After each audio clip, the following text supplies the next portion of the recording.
بسم اللہ الرحمن الرحیم امن یجیب المضطر اذا دعاہ ویکشف السوء ویجعلکم خلفاء الارض وقال هل جزاء الاحسان الا الاحسان وقال اليوم اکملت لکم دینکم واتممت علیکم نعمتی ورضیت لکم الاسلام دینا۔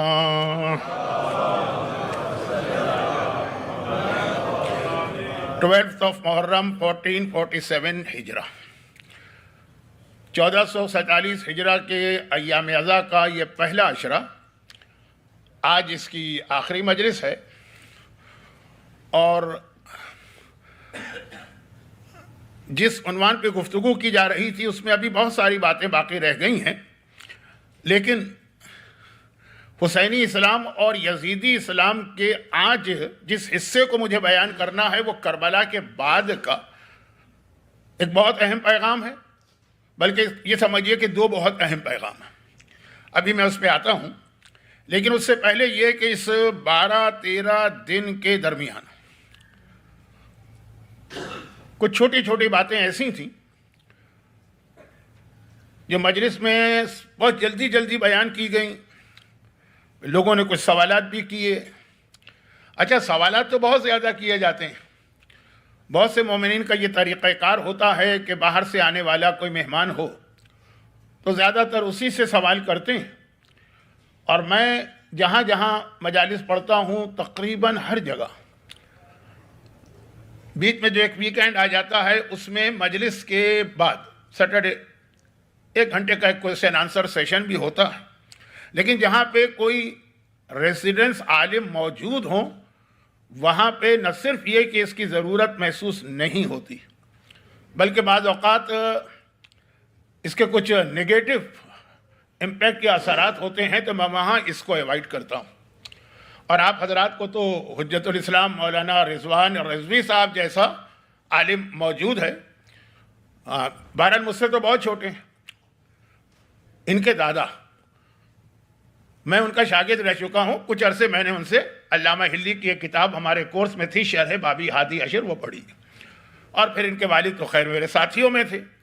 تو ایسا عالم جب یہاں موجود ہو تو کوئی ضرورت نہیں ہے کہ ہم اپنے مجلس کے موضوع سے ہٹ کے بات کریں، لیکن جو باتیں میری مجلس میں آ گئی تو اس کی وضاحت تو وہ نہیں کر پائیں گے، وہ تو میں ہی کروں گا۔ تو بہت کوئی 3-4-5 چھوٹی چھوٹی باتیں بہت ساری ہیں، لیکن یہ بہت کچھ چیزیں ہیں جس کی طرف اشارہ ہے، کم وقت میں بات مکمل کرنا ہے، کیونکہ بہرحال ویک ڈے کی مجلس ہے، مسلسل آپ حضرات 12 بجے 12:30 بجے اپنے گھروں میں پہنچ رہے ہیں۔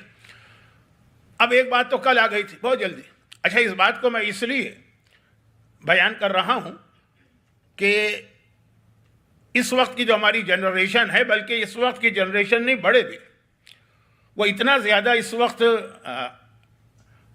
ریلائی کر رہے ہیں جدید تحقیقات پر یا سائنس پر یا ٹیکنالوجی پر، کہ جو چیزوں میں وہ خود یہ مانتی ہے، مثلا سائنس، کہ ابھی تک ہم اس میں بالکل کنفرم طریقے سے فلاں چیز نہیں بتا سکتے، لیکن اس سے زیادہ ہم لوگوں کو سائنس سے محبت ہو گئی ہے، اور ہر چیز مثلا ہم اسی سے چاہتے ہیں۔ اب آسان ترین ایک مسئلہ ہے قبلے کا ڈائریکشن، یہ کمپس، کہاں 1400 سال نہیں ہے، ہزاروں سال سے پرانی چیز ہے۔ گریک کو دیکھیے، رومن کو دیکھیے، پتہ نہیں کتنے سال پرانی چیز ہے کہ یہ کمپس کا صحیح ڈائریکشن معلوم کرنا کوئی اتنا مشکل کام نہیں۔ اور آج تو لیٹسٹ ٹیکنالوجی ہے نا، نئے نئے ایپ بن گئے، لیکن کل میں نے کہا تھا کہ جتنے ایپ ہیں آپ دیکھیں گے ان میں اختلاف ہو رہا۔ اچھا، نارتھ امریکہ کے اندر بزرگوں کو یاد ہوگا 40-50 سال پہلے south east, north east, south east کا مسئلہ چلا تھا، وہ تو یہاں کا مسئلہ تھا نا، سعودی عرب کا تو مسئلہ نہیں تھا۔ وہاں مکے میں قبلہ ہے، مدینہ کے اندر ہم ایپ استعمال کر رہے ہیں جو مکے سے کتنا دور ہے، 300 میل، ایک ہی جگہ واقع ہیں دونوں شہر، اور وہاں پہ معلوم ہے ایک ایپ قبلہ ادھر بتا رہا ہے، ایک ایپ ادھر بتا رہا ہے، اتنا جو قریب 2 شہر ہیں وہاں بھی۔ میں مذاق نہیں اڑا رہا ہوں اس قسم کے ٹیکنالوجی کا، لیکن میں کہہ رہا ہوں کہ اس میں کہیں نہ کہیں تو اس کے بنانے میں یا اس کے کیلکولیشن میں یا اس کے میتھڈ میں کوئی نہ کوئی تو اختلاف ہے۔ اب کسی نے ایک سوال کیا کہ میں نے اسی طرح ایک سوال بہت جلدی جواب دے رہا ہوں، میں نے ایپ پہ بھروسہ کیا، قبلے کی طرف رخ کر کے نماز پڑھی، بعد میں پتہ چلا کہ بالکل اپوزٹ ہے قبلہ، تھوڑا بہت اینگل کا فرق نہیں ہے, 180. قبلہ ادھر ہے اور ایپ بتا رہا ادھر. میری نمازوں کا کیا مسئلہ ہے؟ بہت آسان اس کا جواب. اگر وقت کے بعد پتہ چلے, جب نماز آپ پڑھ چکے کہ میں نے قبلے سے ہٹ کے نماز پڑھی, اور نماز پڑھتے وقت آپ نے قبلے کی طرف سے تھوڑی سی انکوائری کر لی تھی, اور بعد میں پتہ چلے کہ غلط تھا وہ, تو وہ نماز آپ کو بالکل صحیح ہے, ریپیٹ نہیں کرنا ہے. ہاں, اگر ابھی ٹائم باقی ہے, ظہر کی نماز کا ٹائم 1 بجے آیا, آپ نے نماز پڑھی, 4 بجے آپ کو پتہ چلا کہ نہیں وہ قبلہ غلط ہے, اس کو ریپیٹ کرنا ہے. اور یہ ایک وقت کی نماز نہیں, 2 سال آپ نے اس طرح غلط قبلے کی طرف نماز پڑھی. اب یہ تو اس ایپ کے چکر میں ایک مسئلہ آ گیا تو میں بتا رہا ہوں. اس میں ایک چھوٹی سی بات عرض کر دوں, اللہ کرے کہ کوئی اس میں ایشو نہ بن جائے. نجف اشرف میں قبلہ کدھر ہے؟ یہ ایک پرابلم ہے. مولا کے صحن میں نماز جماعت ہوتی ہے, آپ دیکھیں گے کہ وہاں پہ 2 مختلف ڈائریکشن میں لوگ نماز پڑھتے ہیں. وہ جو بہت پہلے نارتھ امریکہ کا مسئلہ تھا نا کہ کچھ لوگ ساؤتھ ایسٹ میں اور کچھ لوگ نارتھ ایسٹ میں نماز پڑھتے تھے, یہ تو امریکہ, نجف مولا کا روضہ. وہاں پہ عموماً لوگ اسٹریٹ نماز پڑھتے ہیں, جبکہ تھوڑا سا قبلہ جو ہے رائٹ پر ہے. اب تھوڑے سے مطلب ہے کہ اتنا زیادہ کہ اگر آپ دیکھیں گے تو فیل ہو جائے گا کہ ہاں یہ آدمی دوسری طرف نماز پڑھ رہا ہے. علماء زیادہ تر تھوڑا رائٹ پر, نجف مولا کا روضہ. لیکن وہاں بھی ابھی تک یہ مسئلہ چل رہا ہے. وہ روایت پہ تو میں جا ہی نہیں رہا ہوں جس کے لیے آج میں نے پہلی آیت تلاوت کیا, من یجیب المضطر اذا دعاہ ویکشف السوء. یہ آیت جو ہے اصل میں تو امام زمانہ کی ہے نا. آیت کا ترجمہ ہے مستر جب دعا کرتا ہے, تو مستر کس کا ٹائٹل ہے؟ امام زمانہ کا ٹائٹل ہے. دعائے ندبہ میں بھی امام کو مستر کہا گیا ہے, اور اس کی دلیل اس آیت کا آخری حصہ کہ یہ مستر دعا کرتا ہے تو ہم اس کی دعا قبول کرتے ہیں. وَيَجْعَلُكُمْ خُلَفَاءَ الْأَرْضِ, اور تمہیں زمین پہ حکمران بنائیں گے. یہ وعدہ ہم سے اور آپ سے کو تھوڑی, یہ وعدہ تو زمانے کے امام سے ہے نا. تو یہ آیت خاص امام کے بارے میں ہے جس کی تصدیق آیت کا آخری حصہ کر رہا ہے. تو اب بہت ہی اہم ترین ریفارم جو امام کریں گے ان میں ہے مسجد کوفہ کے قبلے کو صحیح کریں گے. تمام روایتوں میں یہ بات طے شدہ ہے. تو اب یہ بات ہو رہی ہے خود عرب کے علاقے کی, نجف, کوفہ. تو اب اتنی ترقی کے باوجود یہ کون سی ترقی ہے کہ اتنا معمولی سا مسئلہ ایک ایپ جو ہے وہ سالو نہیں کر پا رہا. اسی طرح آپ نمازوں میں آپ کو یاد رکھنا چاہیے مشکل ترین کیلکولیشن ہے فجر کی نماز کی. بہت مشکل ہے کہ 2 ٹائم ٹیبل آپ کو سملر ملے. اس کا علماء سے کوئی تعلق نہیں. فجر کی نماز کی کیلکولیشن علماء نہیں کرتے, جن کا یہ شعبہ ہے وہ آبزرویٹری والے سائنٹسٹ وہ کرتے ہیں.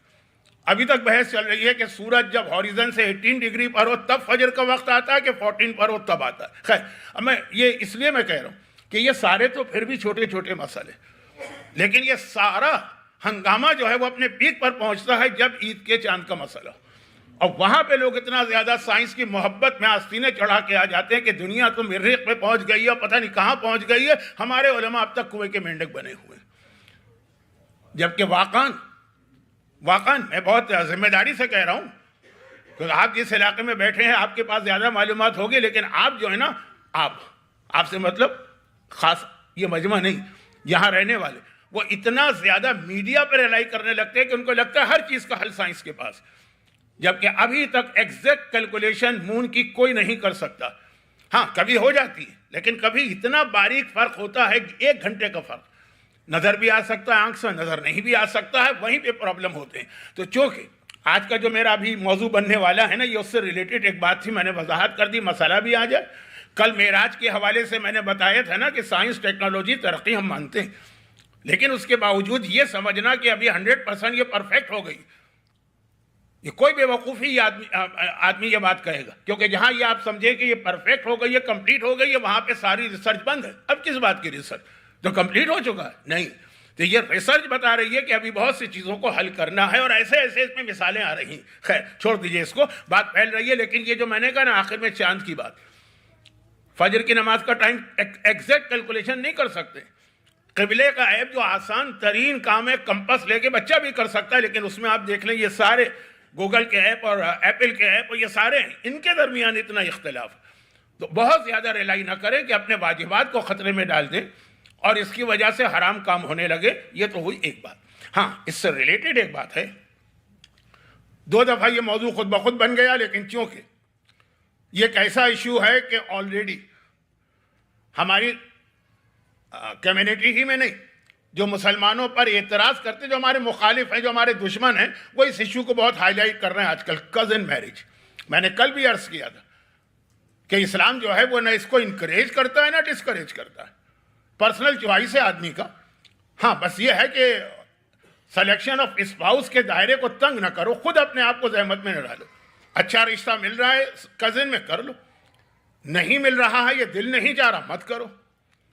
مگر اس لیے نہ کرنا کہ چونکہ ادھر سے منع آ گیا ہے تو یہ حرام ہوگا.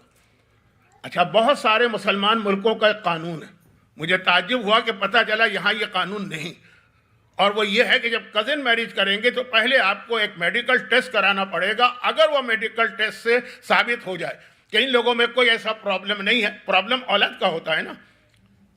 اب یہ کئی مسلمان ملکوں میں یہ قانون ہے جو تھرڈ ورلڈ کنٹری ہے, اور نہ انگلینڈ میں یہ قانون ہے, نہ آسٹریلیا میں قانون ہے, نہ یہاں قانون ہے. یہاں تو پہلے ہونا چاہیے.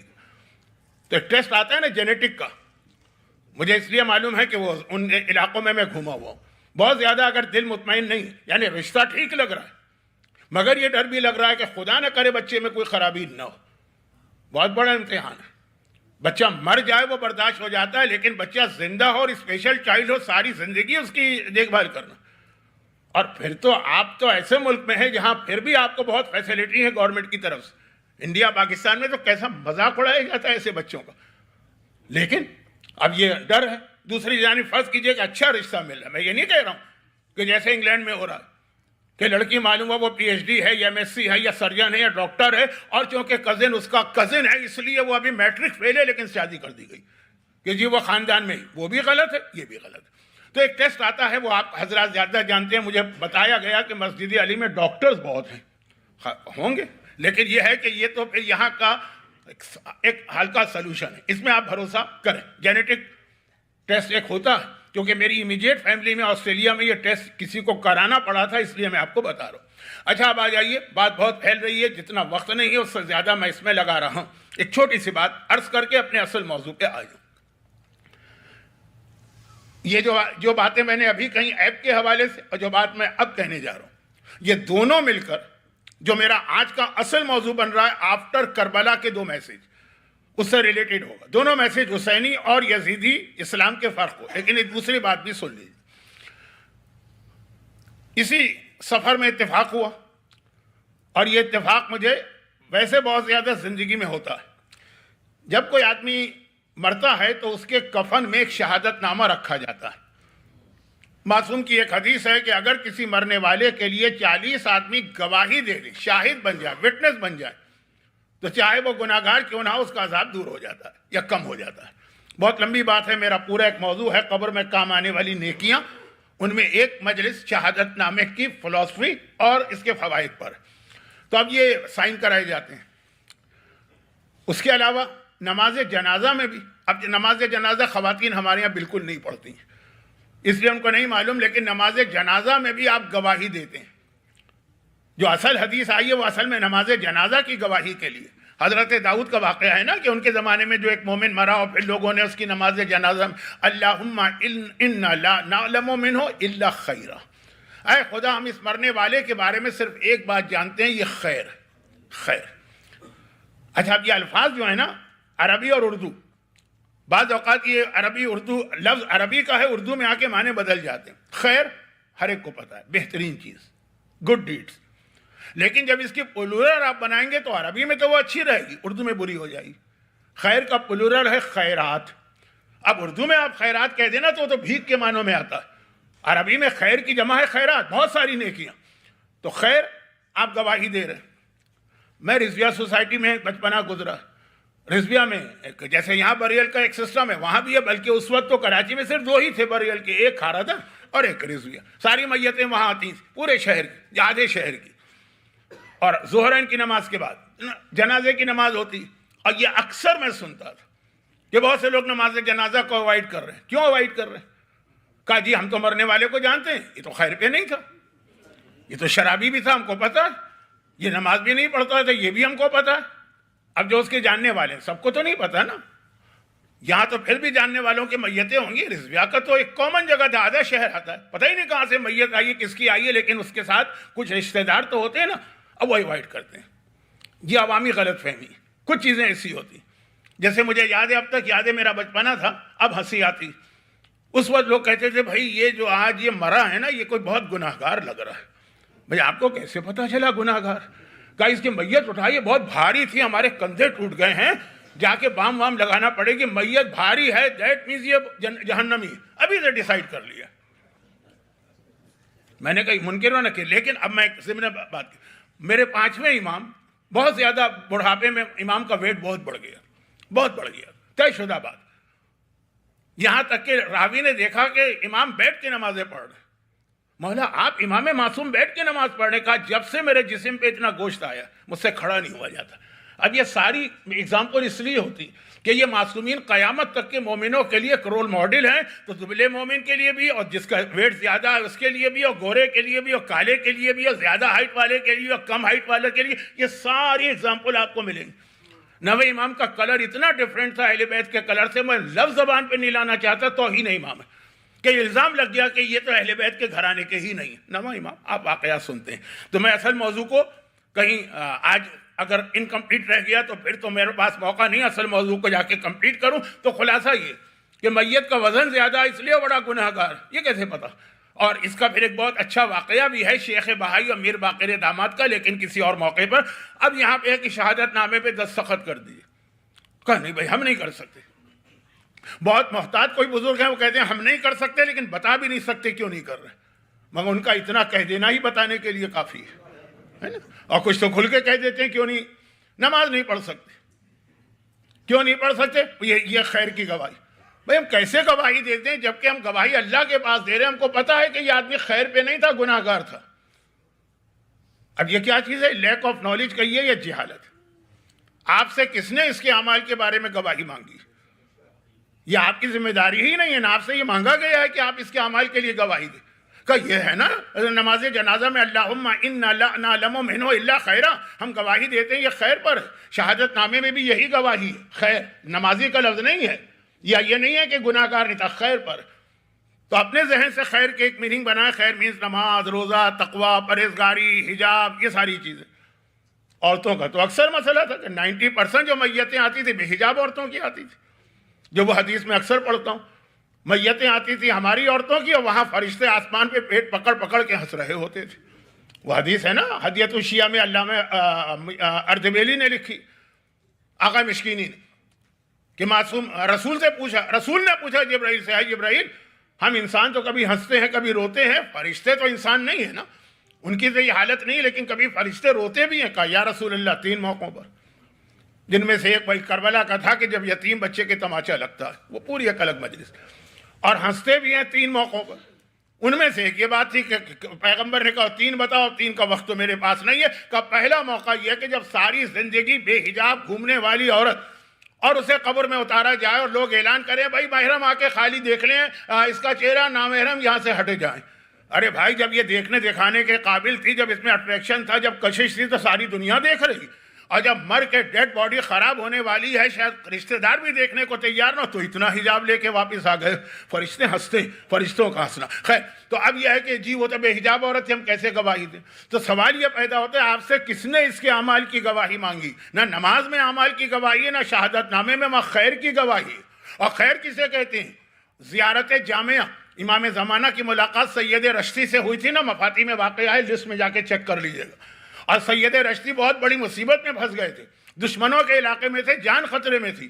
امام نے کہا 3 کام کرو تو ہم تمہاری ہیلپ کریں گے، نماز شب پڑھا کرو، زیارت عاشورہ پڑھا کرو، اور زیارت جامعہ پڑھا کرو. زیارت جامعہ جو one of the most authentic زیارت ہے، اسے شیخ صدوق نے من لا یحضرہ الفقیہ میں بھی لکھا ہے، اور شیخ طوسی نے تہذیب میں بھی. ہماری حدیث کی 4 میں سے 2 کتابوں میں آئی. تو اس میں یہ جملہ ہے نا اہل بیت کے بارے میں کہ اذا ذکر الخیر کنتم اولہ کنتم اولہ واصلہ وفرعہ ومعدنہ ومنتہاہ ومبدأہ. اے اہل بیت جب خیر کا ذکر ہوگا تو خیر تو آپ ہیں، اول خیر بھی آپ ہیں، آخر خیر بھی آپ ہیں، اصل خیر بھی آپ ہیں، فرع خیر بھی آپ ہیں، معدن خیر بھی آپ ہیں، منتہا خیر بھی آپ ہیں. سارا خیر آپ پہ ختم ہوتا ہے. خیر کا مطلب ہے آل محمد کی ولایت اور محبت کا ماننے والا ہے. یہ گواہی آپ کو دینا ہے.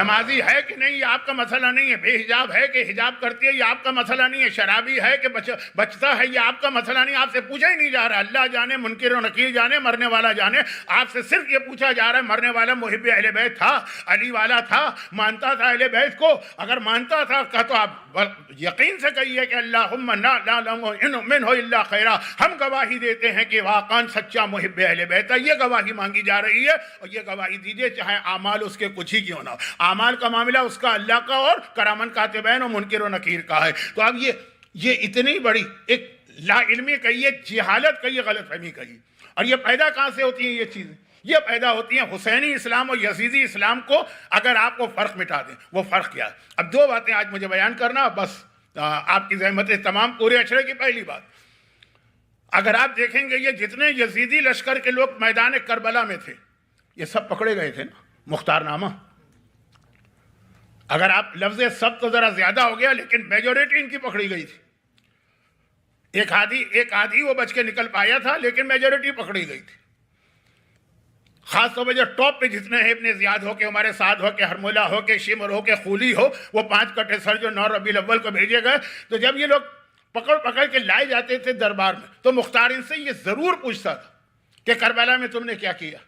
کربلا کی ایک بہت بڑی ریکارڈڈ ہسٹری اس طرح سے بھی ہمارے پاس آئی، اور یہ نہ سمجھیے کہ لوگ جھوٹ بول دیں، نہیں، کیونکہ ابن زیاد کے پاس آفس کے اندر ساری فائلیں تیار تھیں کہ عمر سعد کو اتنا انعام دیا گیا، کیوں؟ اس نے یہ کیا، اس نے خود آ کے بتایا، رپورٹ دی۔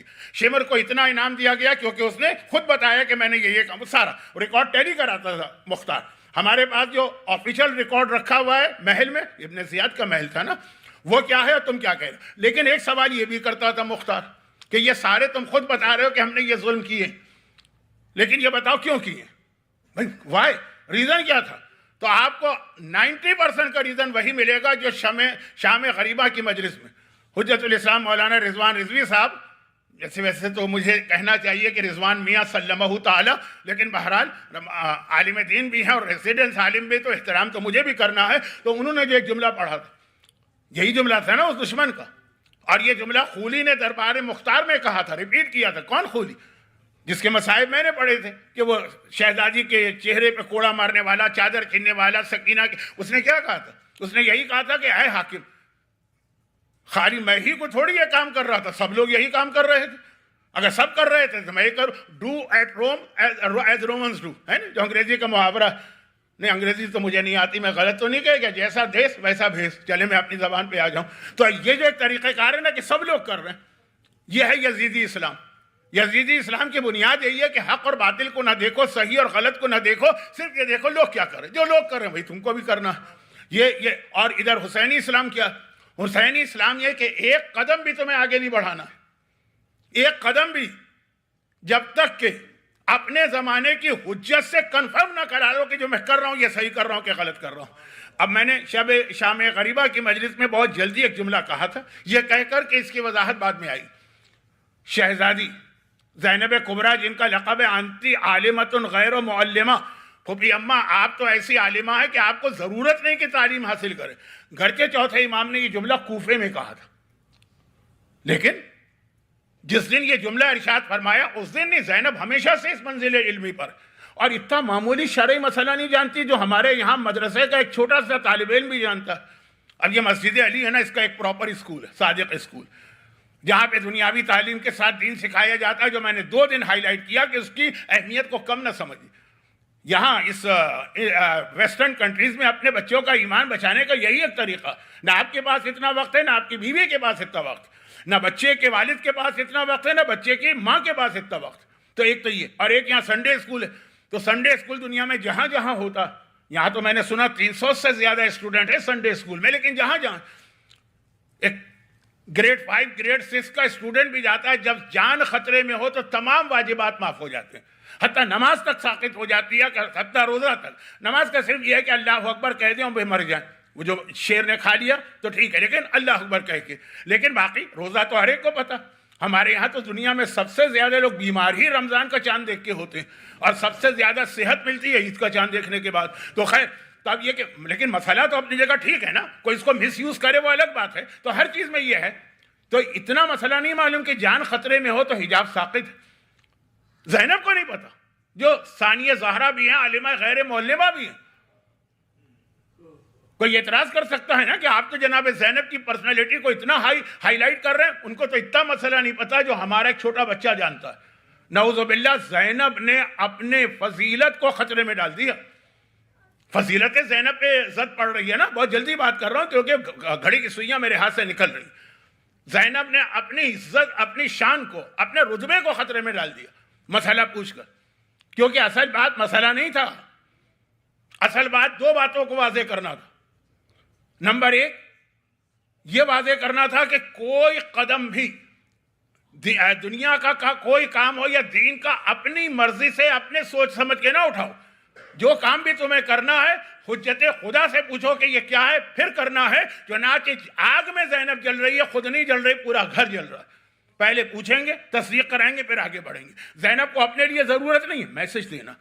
یہ میسج کربلا کی بیویوں سے زیادہ ہمارے اور آپ کے لیے، اسی کو اگر میں ذرا سے اس کو شارٹ فارم میں کر دوں نا، اسی کا نام ہے مسئلہ تقلید و مرجعیت.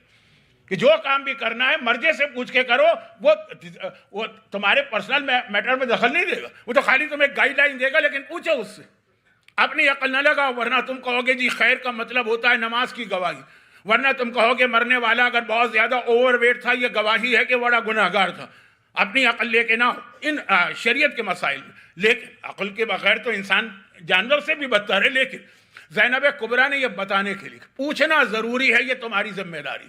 وہ یزیدی اسلام والے سب خود کہہ رہے ہیں کہ ہم خود ہی اپنا ڈیسیجن لے لیتے تھے کہ سب کر رہے ہیں تو تم بھی کر لو. اور حسینی اسلام میں زینب جیسی عظیم ترین شخصیت جو ثانیہ زہرا کہلاتی، وہ بھی پہلے پوچھتی ہے مسئلہ، اس کے بعد عمل کرتی. ہاں، اب ذرا زینب کی عظمت بھی تو سامنے آنا چاہیے نا. یہاں تو زینب نے جیسے اسلام کے لیے کوئی اپنی جان دیتا ہے، حسین نے جان دی. کوئی اپنا مال دیتا ہے، خدیجہ طاہرہ نے مال دیا.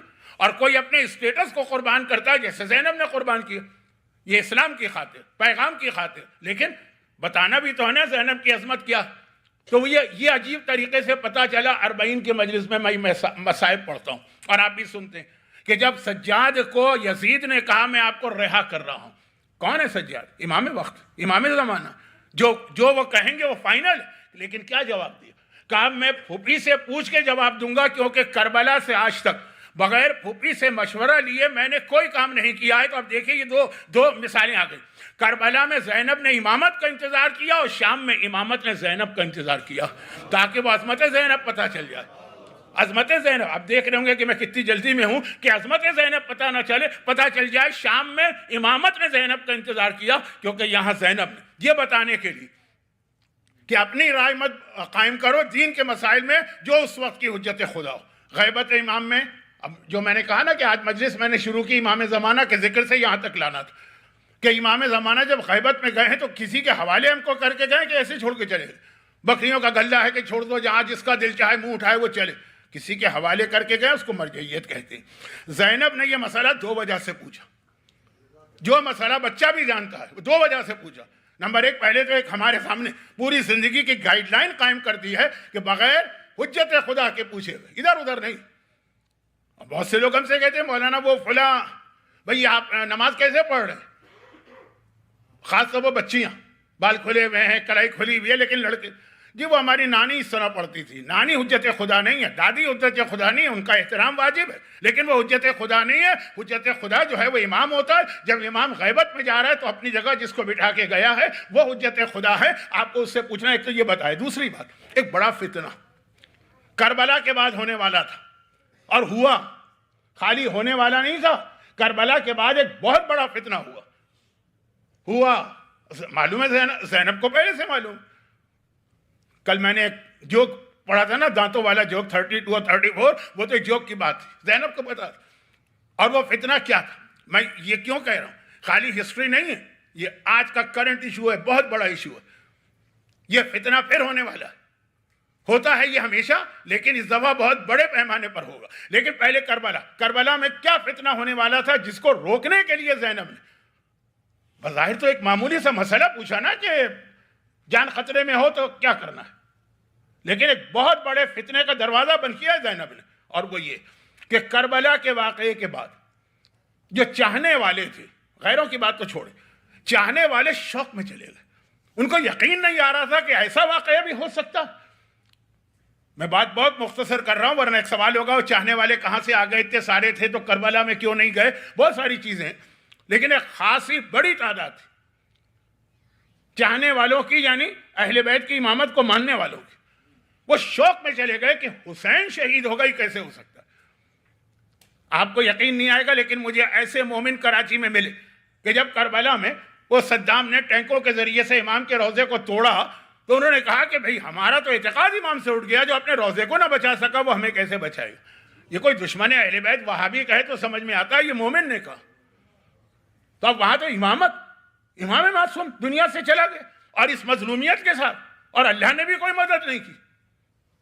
تو اب نتیجہ کیا نکلے گا؟ نتیجہ نکلے گا کچھ لوگ تو کہیں گے پھر یہ امام نہیں ہے، نعوذ باللہ۔ تو میں تو چاہنے والوں کی بات کر رہا نا، وہ تو یہ نہیں کہیں گے۔ انہوں نے کیا کہا؟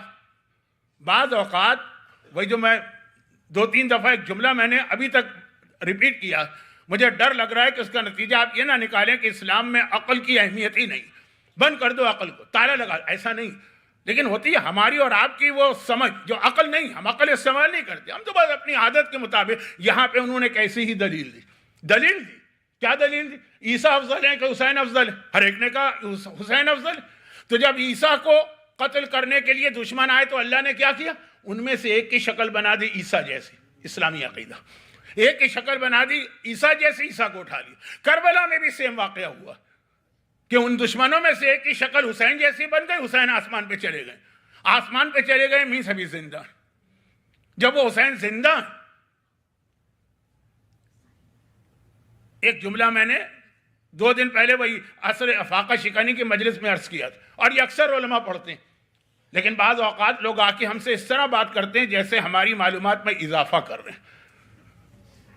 وہ لفظ عربی میں جس طرح آیا، ہمارے علماء جو ہمارے پرانے علماء تھے بہت احتیاط سے بات کرتے، وہ اس کا ترجمہ بہترین طریقے سے کرتے۔ کیا جملہ؟ کہ جب چوتھے امام اپنے بابا کی آواز استغاثہ سن کے تلوار لے کے نکلے تو آقا نے کہا تھا زینب روک لو، نسل امامت منقطع نہ ہو جائے۔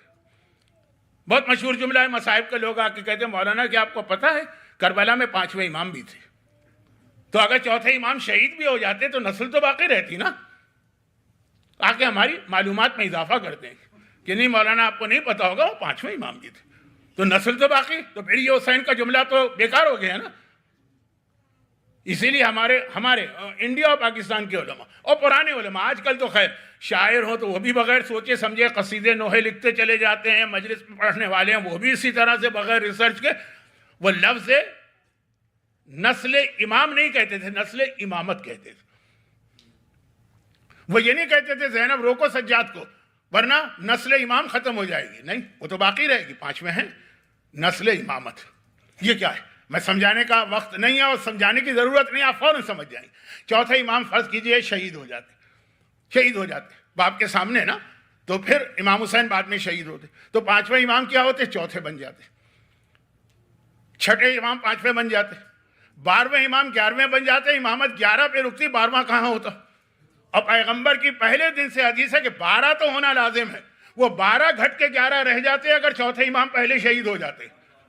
وہ امامت ہے، امامت کا سلسلہ کٹ جاتا۔ ذرا سوچئے نا کہ 12 کے بدلے اگر 11 ہو جائیں تو پورا عقیدہ ہی ہمارا دھڑام سے گر رہا ہے۔ جو پیغمبر کی حدیثوں بے حدیثیں 12 تو اہل سنت بھی ماننے لگے 12، تبھی تو ہم ان سے کہتے ہیں اچھا اپنے 12 کے نام تو بتاؤ، کیونکہ 12 کی حدیث وہ بھی مانتے ہیں۔ تو چوتھا امام، نسل امام ختم نہیں ہو رہی ہے، 5واں موجود ہے، امامت کا سلسلہ کٹ رہا ہے، وہ 12 کے بدلے 11 رہ رہے ہیں، اس لیے بچایا گیا، یہ ضمنی بات آ گئی۔ لیکن باقاعدہ ایک فرقہ بنا کربلا کے بعد جس نے یہ کہا کہ حسین کیسے شہید ہو سکتے ہیں، اگر عیسیٰ کو اللہ بچا سکتا ہے تو حسین تو عیسیٰ سے افضل ہے، اللہ نے بچا لیا، اگر بچا لیا تو وہ زندہ ہیں، اور اگر وہ زندہ ہیں تو اس کا مطلب کیا ہوا کہ بعد والے امام کی ضرورت ہی ابھی نہیں۔ جب یہ شہید ہوں گے، جیسے 12واں زندہ ہے نا، تو اب 13واں کوئی نہیں آ سکتا۔ تو اب جب تک حسین زندہ ہیں تو اس کے اندر انہوں نے ایک تو امامت کو روک دیا، دوسرے چوتھے امام کو نعوذ باللہ جھوٹا قرار دے دیا، کیونکہ چوتھے امام کہہ رہے ہیں میں امام ہوں، اور یہ لوگ کہہ رہے ہیں کہ ابھی تم امام بن ہی نہیں سکتے، ابھی تو تمہارا بابا زندہ۔ اب اس فتنے کی جڑ کاٹنا ہے زینب کو، اور شام غریبہ یہ جڑ کاٹ دی۔ شام غریبہ ایک جملہ زینب کا کافی تھا اس فتنے کے خاتمے کے لیے۔ اگر یہ جملہ نہ ہوتا تو یہ فتنہ بہت بڑھتا، کیونکہ عام مومنین کی سمجھ میں بھی یہ دلیل آ جاتی. عام مومن کی سمجھ میں دلیل آتی ہے کہ نہیں آتی کہ بھائی حسین تو افضل ہے عیسیٰ سے، تو حسین کیسے نہیں بچے؟ بہت سینسیٹیو ایک مسئلہ ہے، لیکن اشارہ کر رہا ہوں. دلیلیں کچھ ایسی ہوتی ہیں غلط ہیں لیکن مومن کو اپیل کرتی ہیں. کہا کہ رسالت، توحید اور رسالت کے بعد کتنی حدیثوں میں ہے کہ علی کی ولایت کا اعلان کرو، تو اب نماز میں کیوں اعلان نہیں کرتے؟ جب ہر جگہ رسالت کے ساتھ ولایت ہے تو نماز میں بھی ولایت ہونی چاہیے.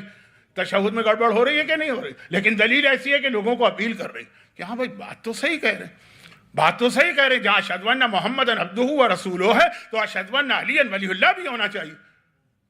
تو یہ تو ہمارے سامنے اللہ نے ایک مثال دے دی کہ بعض چیزیں غلط ہیں مگر دلیل اس کی بڑی اپیلنگ.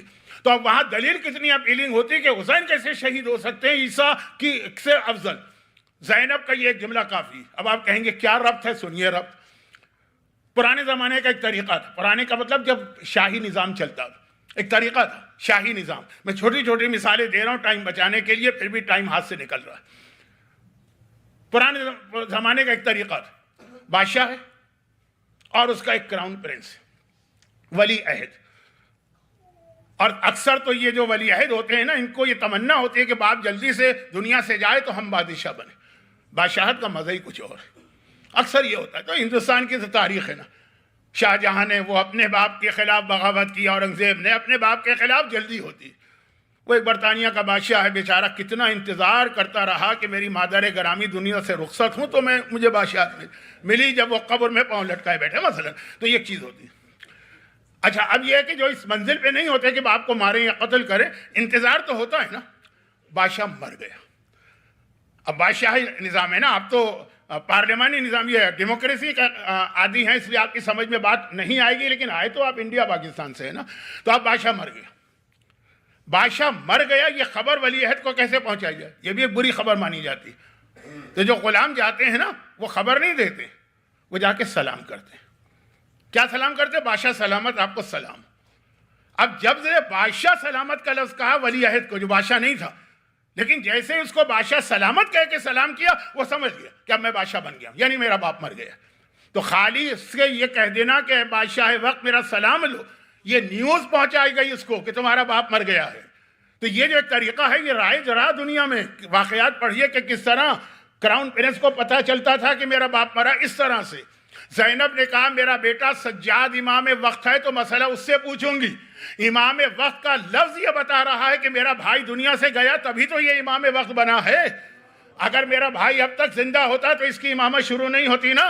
یہ لفظ کہہ کر کہ بھائی زینب نے اگر حسین کی شہادت کو مان لیا تو عام شیعہ مومن تم کون سے اتنے بڑے حسین والے بن گئے کہ زینب سے زیادہ حسین کو مانتے ہو؟ جب اس بہن نے بھائی کی شہادت کو مانا تو گویا شہادت کنفرم ہے، آسمان پہ نہیں اٹھایا گیا. تو اتنا لفظ کہ اے امام زمانہ میں مسئلہ پوچھنے آئی ہوں. سجاد کی امامت کا اعلان بھی ہے، حسین کی شہادت کا اعلان بھی ہے. اس فتنے کی جڑ کاٹ دی کہ اب تک حسین زندہ ہیں تو بعد کے سارے امام جھوٹے ہیں. نعوذ باللہ.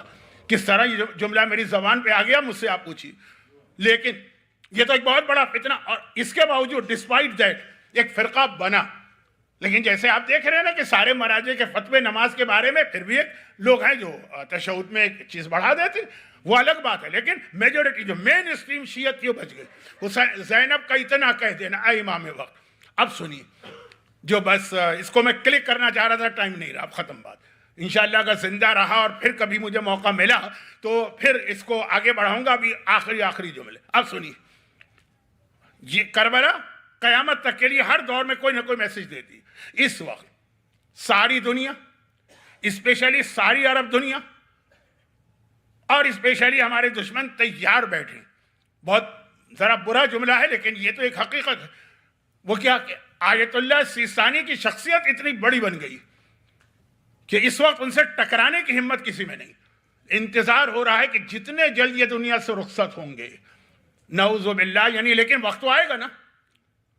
یہ تو معصومین سے لوگوں نے سوال کیا ہے نا، مولا جب آپ دنیا سے جائیں گے تو پھر کون امام ہوگا؟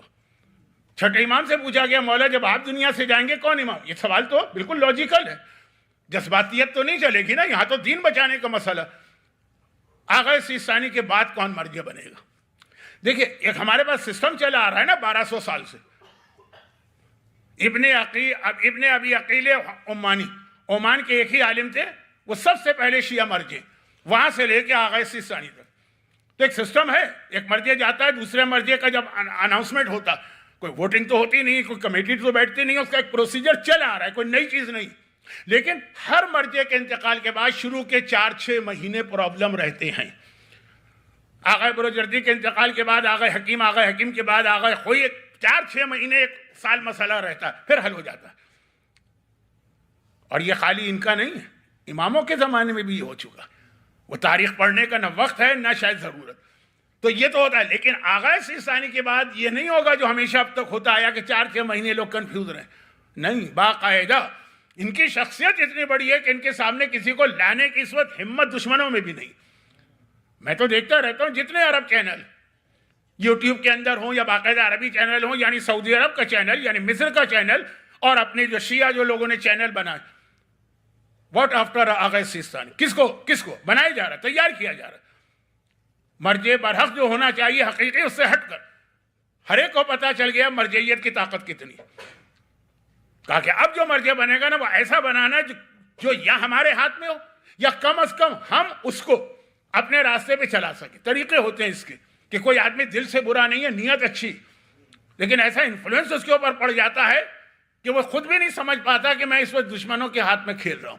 تو یہ کوشش کی جا رہی، اور بہت بڑا مرحلہ ایک آپ کے لیے آئے گا، بہت اس وقت بڑی مشکل سے اپنے ایمان کو بچائیے گا۔ جو علماء آپ کے علاقے کے برحق علماء ہیں، عالم تو ہر قسم کے ہوتے ہیں، ایسا تو نہیں ہے نا کہ جو عمامہ پہنے اور عبا پہنے یا ٹوپی اور شیروانی پہنے وہ صحیح ہی ہوگا۔ یہ تھا حسینی یزیدی اسلام کا دوسرا فرق جس پہ بات ختم کر رہا ہوں، وقت نہیں رہا۔ یہ کہاں سے سامنے آیا؟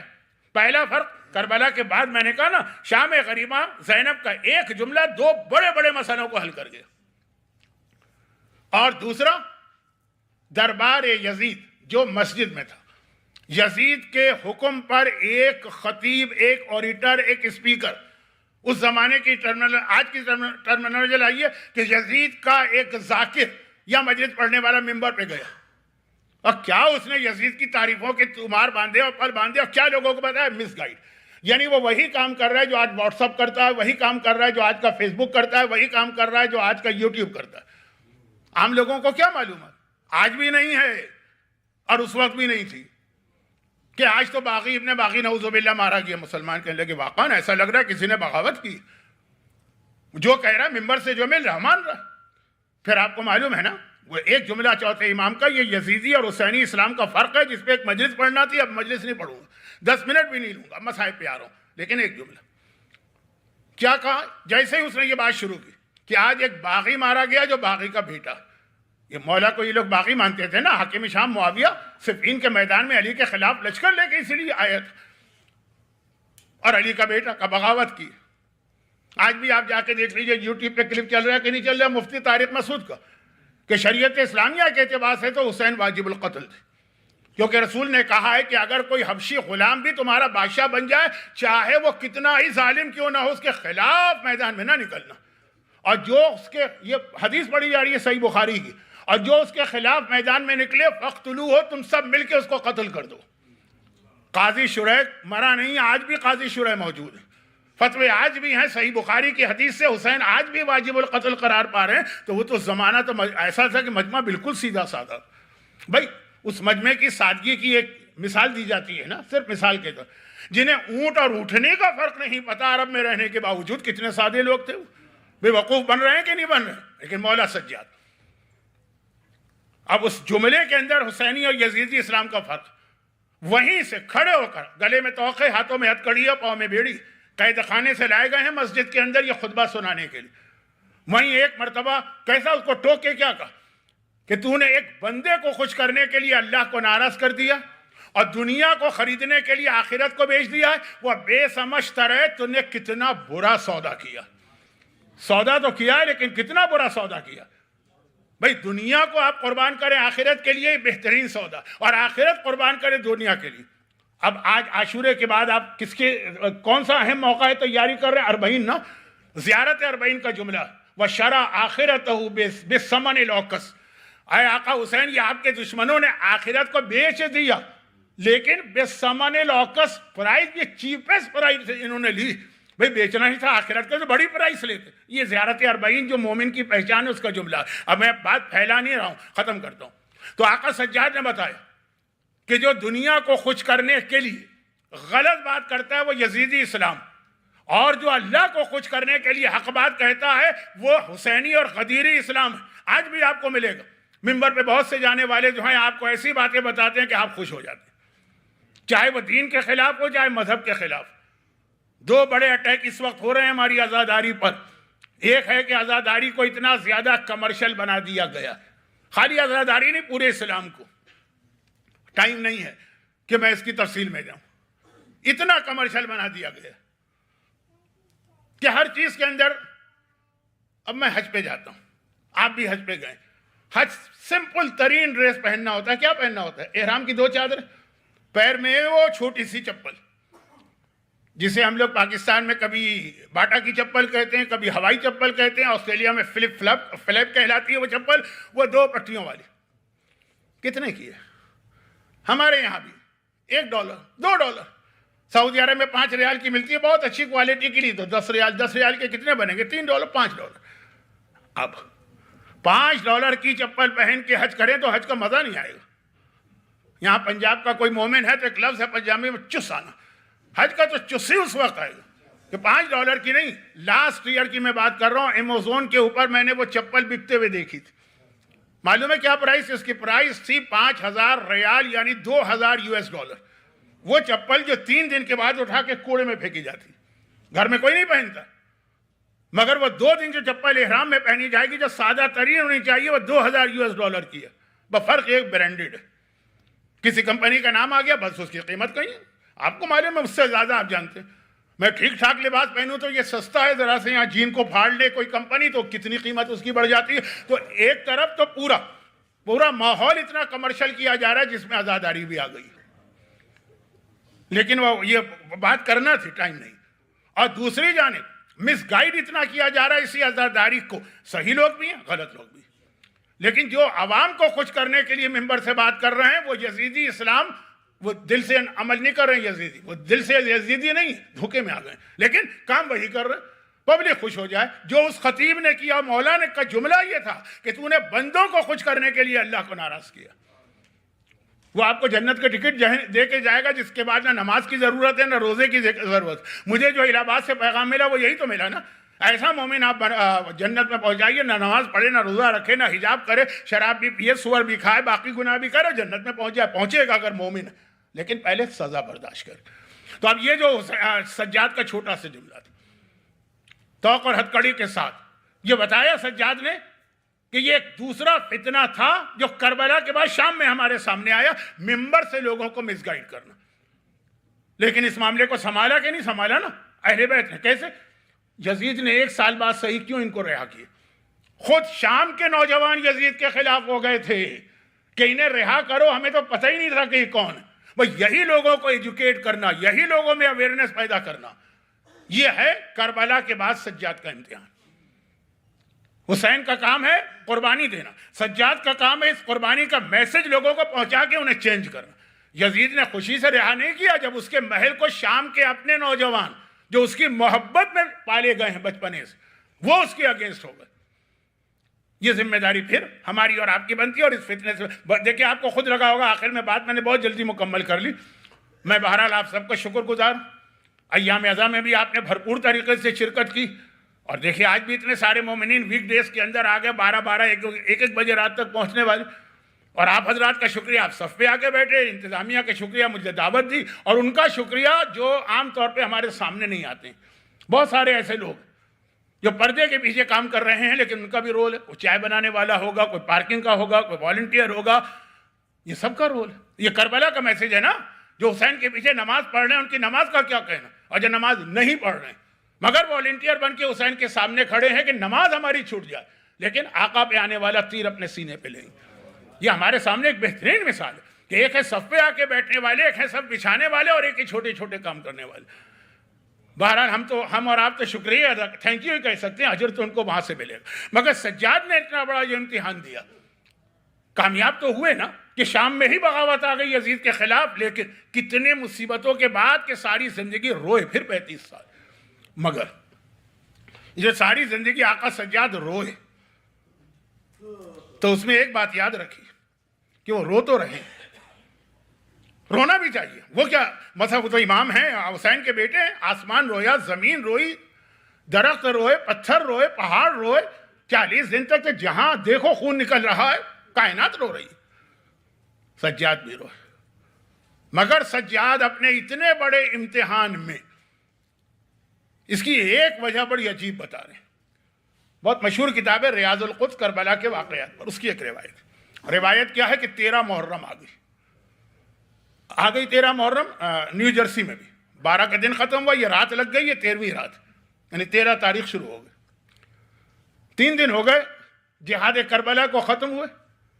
2 دن ہو گئے عمر سعد کی فوج کو کربلا سے کوفہ گئے ہوئے. ابھی تک ڈرے سہمے خوف زدہ بنی اسد کے لوگ اپنے اپنے گھروں میں تھے. 2 محرم کو آقا نے وعدہ تو لے لیا تھا، لیکن ابھی تک وہ ڈر اور خوف تھا، گھر سے نکل نہیں رہے تھے. جب 3 دن ہو گئے فوج چلی گئی، کربلا کا میدان خالی ہو گیا. اب ایک مرتبہ سارے مرد تیار ہوئے. اللہ آپ کو ان تاریخوں میں لے جائے جب آج بھی بنی اسد کے قبیلے کی عورتیں بیلچے اور ٹوکریاں لے کر یا حسین کہتی ہوئی آقا کے حرم میں آتی ہیں. سارے مرد تیار ہو گئے اور اسی طرح تیار ہوئے کہ زمین کھودنا ہے تو بیلچے اور ٹوکریاں. عورتوں نے دیکھا آج عجیب دن ہے، پورا قبیلہ جا رہا، سارے مرد، ایک بھی نہیں بیٹھا. کہا کہاں جا رہے ہو؟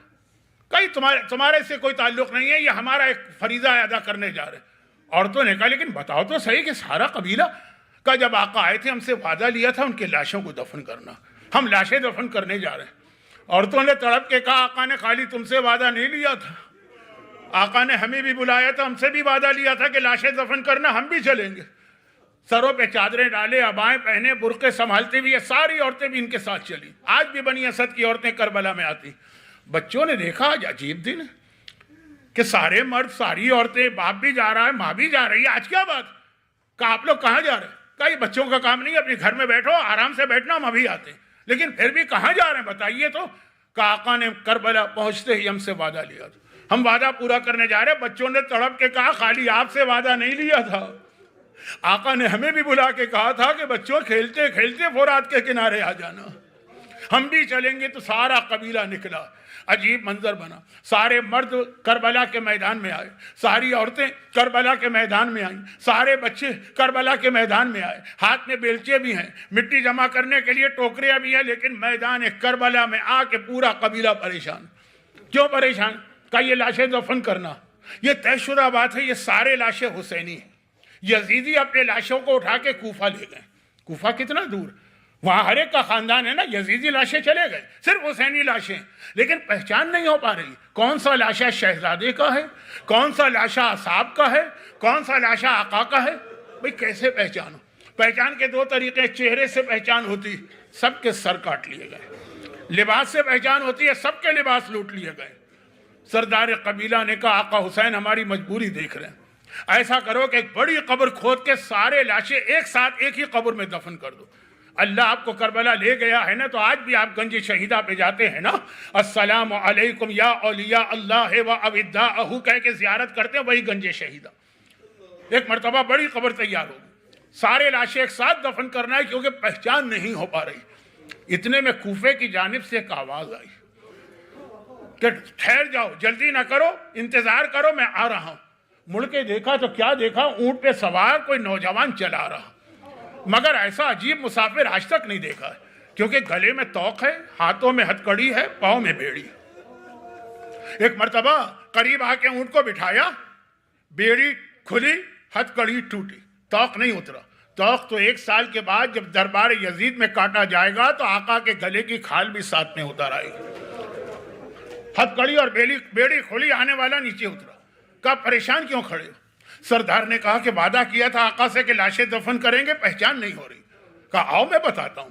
یہ لاشا اٹھاؤ، یہ مسلم ابن اوسجہ کا لاشا ہے، یہ بریر حمدانی کا لاشا ہے. دیکھو اس لاشے سے کتنی خوشبو آ رہی ہے. یہ جون غلام حبشی کا لاشا ہے، یہ ہلال ابن نافع بجلی کا لاشا ہے، یہ شوذب کا لاشا ہے. ایک ایک لاشے کا نام بتاتے ہیں، لاشا اٹھواتے جاتے ہیں.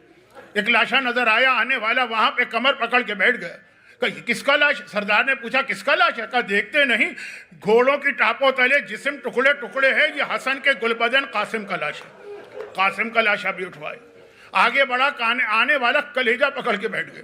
سردار نے پوچھا یہ کس کا لاشا؟ کہ برچھی کا ٹوٹا ہوا پھل اب تک نظر آ رہا ہے، یہ حسین کی 18 سال کی اکبر کا لاش. اکبر کا لاشا بھی اٹھوایا. اور آخر میں نشیب میں گئے، جسے فارسی میں کہتے گودال قتل گاہ، جو زمین ذرا نیچے. وہاں پہنچے، ایک لاشے پہ نگاہ پڑی. آنے والے نے چیخ ماری، ہائے میرا بابا، میں یتیم ہو گیا. اور غش کھا کے گر پڑا. غش کھا کے گر پڑا آنے والا مسافر. پانی چھڑکا گیا، آنکھیں کھولی. سردار نے ہاتھ جوڑے، یہ کس کا لاشا؟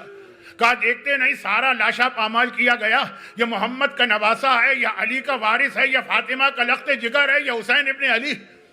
اب سردار نے ہاتھ جوڑے، مگر یہ لاشا دیکھ کر تو نے کیوں کہا میں یتیم ہو گیا؟ تو کون ہے؟ پہلی بار پوچھا. کہا انا علی ابن الحسین، میں اسی حسین کا یتیم سجاد ہوں. بابا کا لاشا بھی اٹھوا کے دفن کیا، یہ لاشا بھی دفن ہو گیا. پورا میدان خالی. سردار نے ہاتھ جوڑے، کا مولا اب پتہ چلا کہ آپ تو امام وقت ہیں. ایک پورے قبیلے کی درخواست، ایک لمحے کے لیے ہمارے گھروں میں آ جائیے، آپ کے قدم ہمارے یہاں پہنچیں گے، برکت ہوگی. مولا سجاد نے کہا اپنا وعدہ پورا نہیں کرو گے؟ کہا مولا وعدہ پورا ہو گیا ہے، وعدہ تھا لاشیں دفن کرنا ہے، لاشیں دفن ہو گئے. کہا ابھی ایک لاشا باقی، ابھی ایک لاشا باقی. سردار نے چاروں طرف دیکھا، کون سا لاشا؟ کہا یہاں نہیں ملے گا، فرات کے کنارے چلنا پڑے گا. ابھی ایک لاشا باقی، وہ یہاں نہیں، وہ فرات کے کنارے.